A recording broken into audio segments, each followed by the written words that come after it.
Magandang araw mga boss. Ako nga pala si Engineer Noel, isa akong electrical engineer na nandito sa Riyadh, Saudi Arabia. So for today's topic ay sasagutin natin yung request ng isang subscriber natin kung paano ba yung pag-size ng capacity ng transformer. So BBBB1507, shout out sa'yo. Sana mapanood mo to at sana makatulong sa'yo. So, ayun. So, bago tayo magsimula, welcome ulit po sa inyo, lalo-lalo na sa mga bago sa channel ko. Dito po sa channel natin, meron tayong electrical design calculation, meron din tayong site inspection sa construction, at meron din tayong factory visit at mga testing and commissioning, electrical testing and commissioning. So, kung interesado kayo sa mga ganitong type ng video, so don't forget to subscribe and hit na rin po yung notification bell para updated kayo sa mga video natin. So ayun mga boss, so simulan na natin.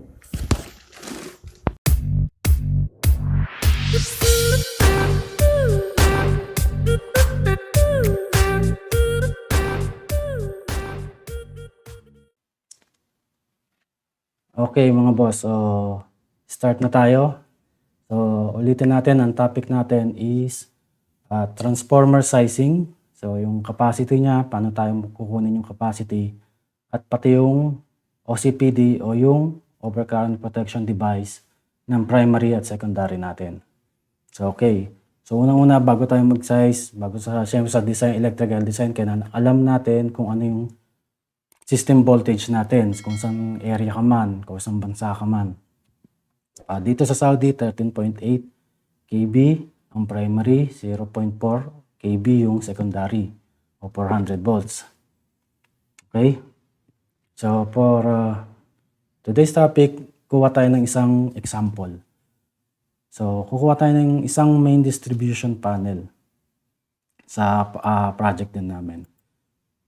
So, ito yung example natin. Main distribution board siya. So, mapansin nyo, 4 yung connected na low voltage distribution. Ito yung branches niya. Okay? Dito sa, pinano ko na lang itong load schedule. So, dito may demand factor tayo. Tapos yung connected loads ng 4, so 2,525.51.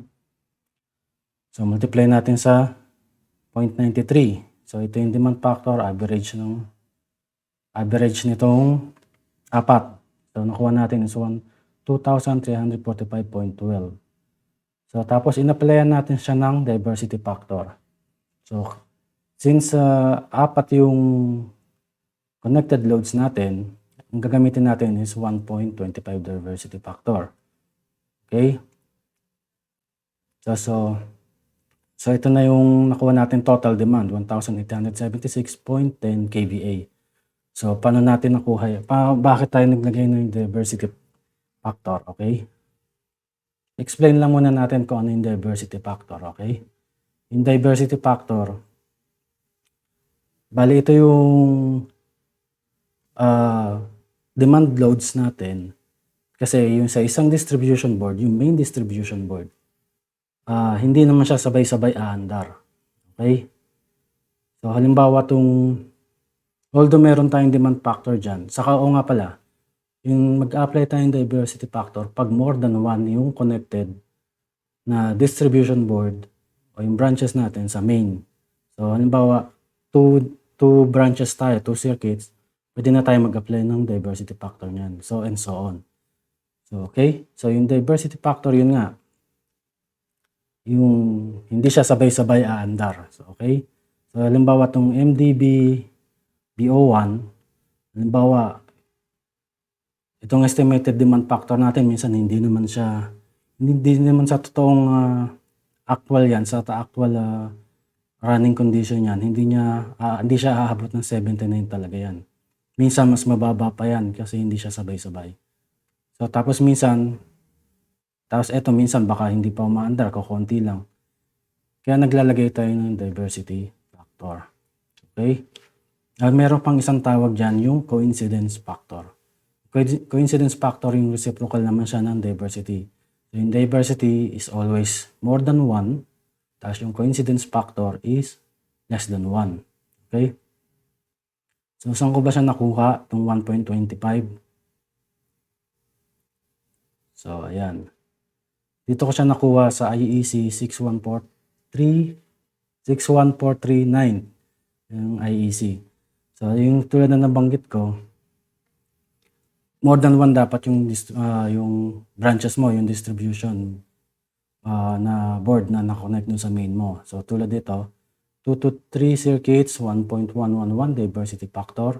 So, more than 1 siya. Tapos yung coincidence factor, 0.9 or 90, parang 90% din. Yung iba kasi sanay sa coincidence factor, iba diversity factor yung tawag talaga nila. So, ito yung sample natin, 4 and 5 circuits. So, 1.25 o 0.8. So, dito ko siya nakuha kasi 4 circuits siya nakakonect sa kanya. So, kung 6 to 9, 1.429 ang diversity, tapos 0.7 and so on. Itong 10 or more circuits, 1.667 ang diversity, 0.6 ang coincidence factor. Okay? So, paano ba yung ginawa natin doon para makuha natin yung total demand loads? So, dinivide lang natin yung demand loads na calculated natin, yung 2, 3, 4, 5. Ito yung bawas na yung demand factor, di ba? Divide lang natin yung 1.25 yung diversity factor para makuha natin yung total demand loads. So, 1876.1 kVA ang total demand loads. So, ito na yung magiging basis natin para mag-size tayo ng transformer. Okay?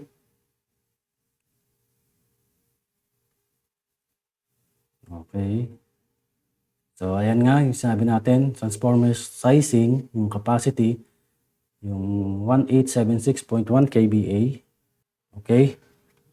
Usually, di ba, pag magsasize tayo ng transformer, ang common practice is 80% ng total capacity o total o rating ng transformer.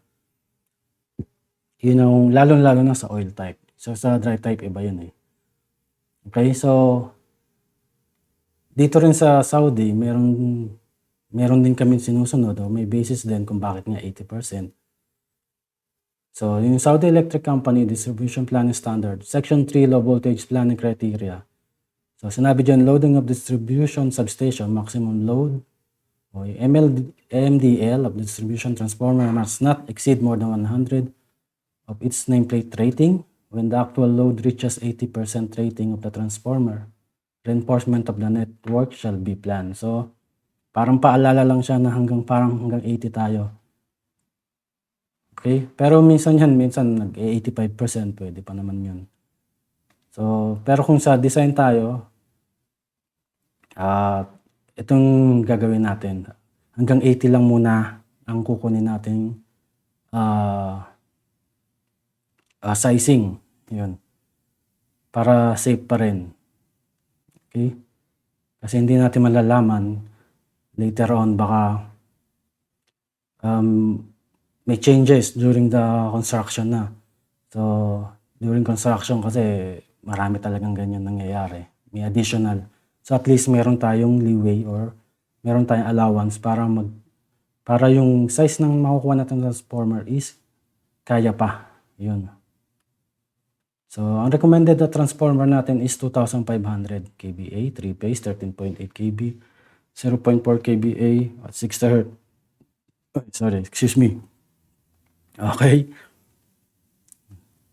So, ibig sabihin to pasok na pasok yan dahil so multiply natin sa 0.8, so 2,000 kVA. So, hanggang dito kaya pa nating makapag-load pa tayo. Medyo marami-rami pa yung ano natin yan. Okay? May low loads. Kung meron man changes o change ng design o yung kasi sa mechanical, nagbabago sila ng rating.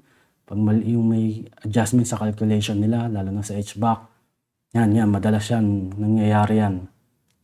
Nagkakaroon ng adjustment dyan. So, dapat meron din talaga tayong allowance kung magsasize tayo ng transformer. So, meron tayong type ng selection kung ano ba yung gusto natin, di ba? na transformer. So, unang-una, double check mo rin pala kung ano yung nandun sa specification mo.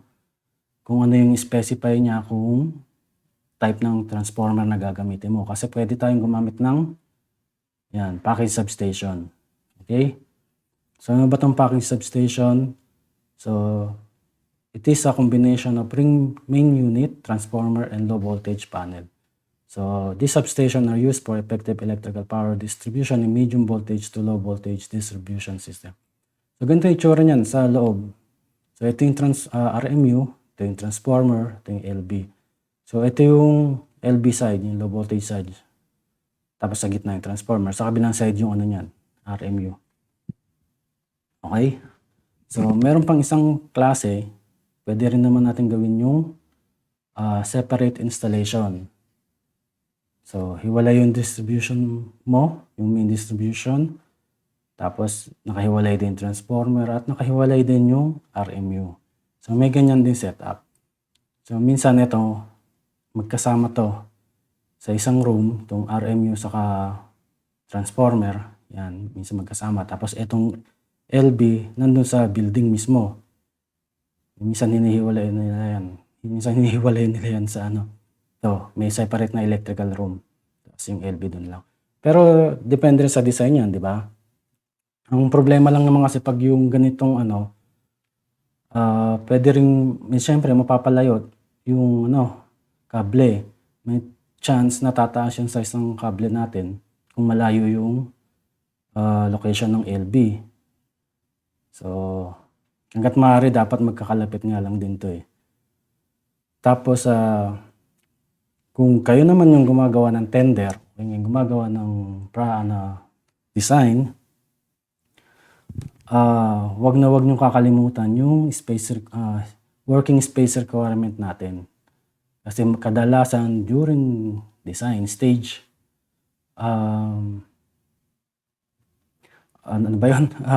during design stage, minsan ang liit ng room na nabibigay sa atin ng mga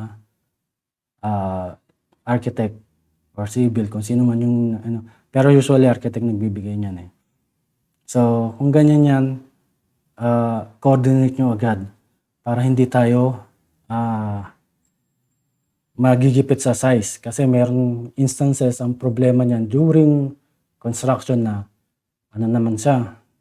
Ang liit ng space natin, sikip na ng area. So, meron kaming project na ganon. Next time ma-upload natin yun, yung kung ano yung sitwasyon ng project namin, na napakasikip talaga ng location. So, halos wala ka na magawa dahil yun yung approved na design. So, mahirap naman pabago kasi variation order naman yun, di ba? So, during design stage,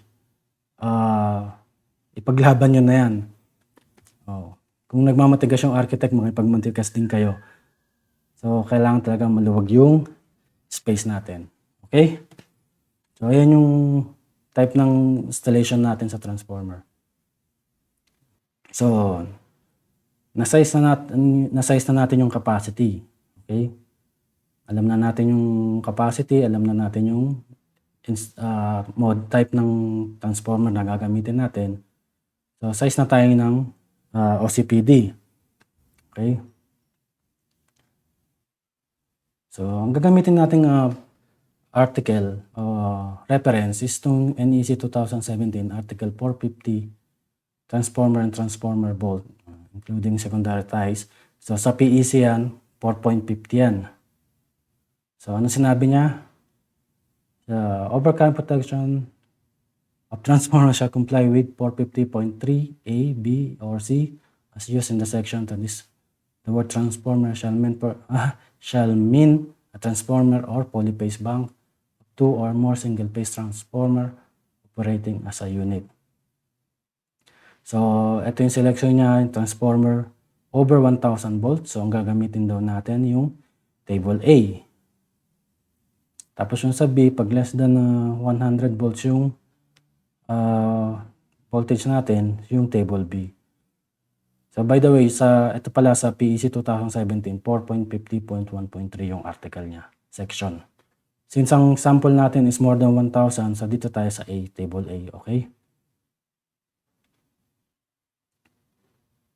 So, ito yung table na sinasabi niya, yung 450.3A. So dito makikita natin, meron tayong reference ng, ano ba tawag dito? Yung multiplying factor natin sa pag-size ng primary protection over 1,000 volt at meron din sa secondary protection. So meron tayong location limitation, any location, tapos yung supervised location, tapos yung transformer rated impedance, dyan din mo tayo magbabase. Okay? So, paano ba natin makikita tong saan natin makikita tong impedance? So, itong impedance, makikita natin siya sa, yan. So, makikita natin siya sa catalog. Catalog ng supplier. Kung nagde-design kayo, or kung wala pa kayo ibang reference. So, dito, halimbawa, 2.5. So, ang impedance natin is 6.5. Okay? So, meron pa tayong isang pwedeng pagkuhaan yan na impedance natin. Tulad yan. Tulad nito. Halimbawa, magpapakode kayo. Pakode kayo kung ano yung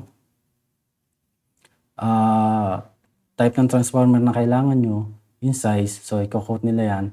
So, dito sa quotation niya, so 6% naman ang ino-offer niya. Okay? So, meron tayong makukuhaan. So, let's say 6%. Ito kasi ito na yung offer na mismo talaga eh. So, ito yung gamitin natin, itong 6%. So, ayun.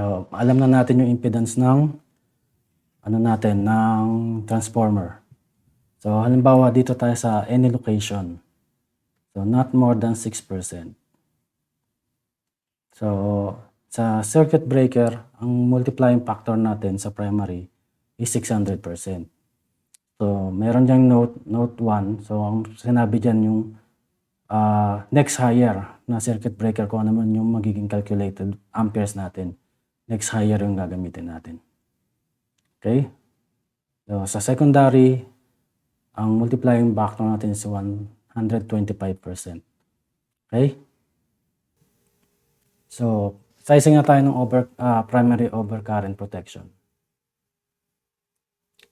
So, as per Article 450, so, sa table A natin, ang circuit breaker size up to 600% or fuse rating up to 300% of transformer rated current of transformer with secondary voltage greater than 600 volts. So dito, ang primary voltage natin is 13.8. So, yung maximum demand natin is yung 1,876.10 kVA.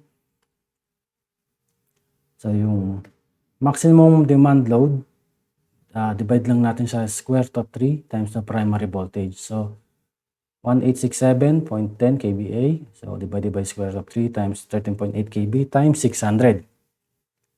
Kasi, circuit breaker yung gagamitin natin.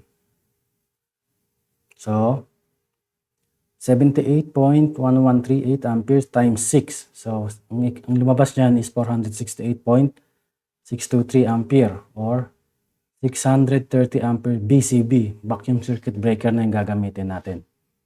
Okay? So, halos yan na yung ginagamit ngayon eh, BCB na. So, tapos yung 630, yan na yung next higher na rating ng BCB. Okay? So, parang ganito yung magiging itsura niya. Ito yung single line ng RMU natin. So, ito yung BCB natin. So, 630 ampere siya. Rated niya is 17.5 kV. Siyempre, mas mataas dapat. Tapos yung kaik niya, take note, ang kaik, huwag natin kakalimutan to sa short circuit natin. Sa pag-size ng main breaker, laging kinukonsider yan. Tapos yung dalawang to, LBS to, load break switch. So, dalawang incoming siya. Kasi ring main unit yung ginagamit natin. So, two source ang ginagamit natin. So, naka-loop tayo. Okay? So, ayun. So, na-size na natin yung primary overcurrent protection natin. yung 630 amperes BCB. So doon tayo sa secondary. So secondary protection naman tayo ang isa-size natin. Okay, so secondary protection doon pa rin sa table 450.3. So nakita natin doon is ang circuit breaker size of fuse rating up to 125% of transformer rated current for transformer with secondary voltage 600 volts or less. So 125% daw yung multiplying factor natin, okay? So multiply natin siya. So ito yung given natin, yung secondary line voltage natin is 0.4 kV or 400 volts. So ito yung maximum demand natin, 1876.10 kVA. Okay? Tapos ganun din, same procedure. Maximum demand load divided by square root of 3 times yung secondary voltage natin multiply by 125%. Okay? So lalabas dyan is 2694927 ampere times 1.25. So nakuha natin is 3368.659 amperes. So ang sa-size natin dyan is 4,000 ampere trip or 4,000 ampere frame na 3-phase 600 volts ACB naman. Yung air circuit breaker naman gagamitin natin. Okay? So ayun mga boss, so nakapag-size na tayo ng capacity, nakuha na natin at nakuha na rin natin yung primary at secondary overcurrent protection device natin. Dito sa secondary meron pa tayo isang reference dyan na pwedeng gamitin kasi nasa main distribution naman siya, feeder pa rin siya. So, ang next na reference natin na pwedeng gamitin is itong sa article 215.3 overcurrent protection requirement sa feeders. So, sa PEC 2.15.1.3, so feeder shall be protected against overcurrent in accordance with the provision of Part 1 of Article 240, where feeder supplies a continuous loads or any combination of continuous and non-continuous loads. The rating of the overcurrent device shall not be less than the non-continuous load plus 125 of the continuous load. So halos yan din yung niya. So, consider natin siya ng continuous lahat. So, ayan, di ba? Yung main distribution natin, yung MDB TR1, so 1867.1 kVA. So, divide lang natin siya sa, multiply na 1,000 kasi kVA. Tapos, divide by square root of 3 times 400. So, halos same lang yung lumabas. Di ba? Parehas lang din siya. So, meron pa rin tayong isang reference. Tapos merong ibang engineer or designer, ang ginagawa nilang approach is ano ba tawag doon? Yung maximum ampere nung transformer. Halimbawa, di ba 2.5 yung transformer natin. So 2,500. Ayan, kVA. So, divide mo lang sa square root of 3 times 0.4. So, makukuha mong calculated ampere niyan, 3,608.44 amperes. Ewan ko kung kita nyo. Ayan. So, ang next size mo pa rin nito is yung 4,000. Diba? So, iba ganito yung approach eh. Ewan ko kayo kung ano yung magiging approach nyo. Pero, hindi ko nakita sa standard kung yung pwedeng ganitong calculation. Pero kung pwede, pasok pa rin naman. Diba? So, ayun lang mga boss. Okay mga boss, to balikan natin tong yung table 450.3. Additional na lang. Kung halimbawa naman yung supervised location naman gagamitin natin. So ito, yung note 3 na to, ang sinasabi niyan, ito yung ang authorized person lang yung pwedeng pumasok dun sa room na yon or yung mag-operate ng equipment. Diba? Tapos dito yung example natin is 6% yung impedance natin. So not more than 6. So ang gagamitin natin is itong pangalawa. So 600 yung ano natin, circuit breaker, 600%. So same size pa rin tayo. Pero dito tayo sa secondary. So not 1000 volts or less. So multiplying factor niya is 250%. Di ba? So pag minultiply natin yan, halimbawa, saan na ba yung ano? Balikan natin.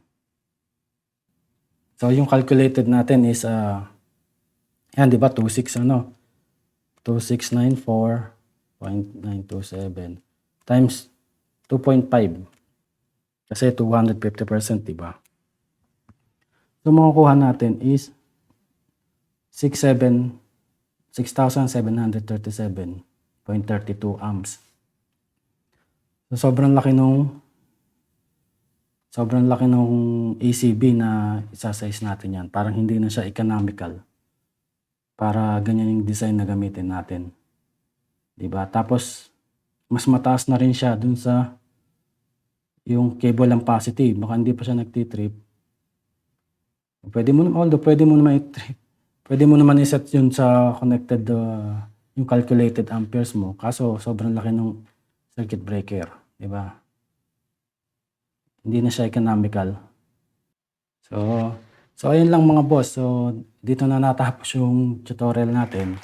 Sana may nakuha kayong idea or dagdag kaalaman. So maraming salamat. So abangan nyo yung next tutorial natin. Okay? So ayun lang mga boss. So ganun lang yung pag-size natin ng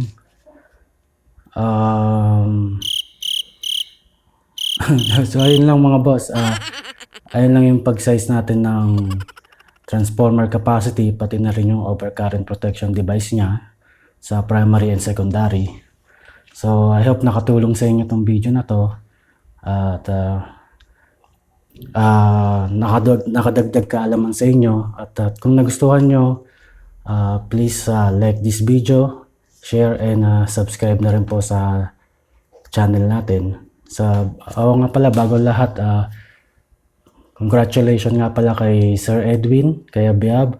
So siya po yung bago nating president ng IIEE CRCSA chapter. So dito, so congratulations Sir Edwin, coach. So bali coach ko rin siya dati nung 2018 and 2019 na basketball team ng IIEE.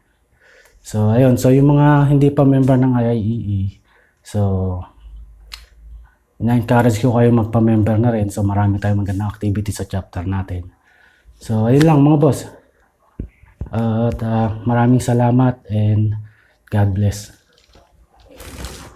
At kung meron man akong di nabanggit, paki-comment down below na lang, or kung may mga additional kayo sa mga na-discuss natin, paki-comment na lang para magkaroon din tayo ng ibang feedback sa inyo. Siyempre, yung iba, maaaring hindi ko alam, iba alam nyo. So, comment down below para lahat tayo magkaroon ng information. So, ayun lang mga boss. At kung meron kayong mga request, paki-comment na lang din na try natin gawan ng content. And abangan nyo yung mga susunod nating mga tutorial.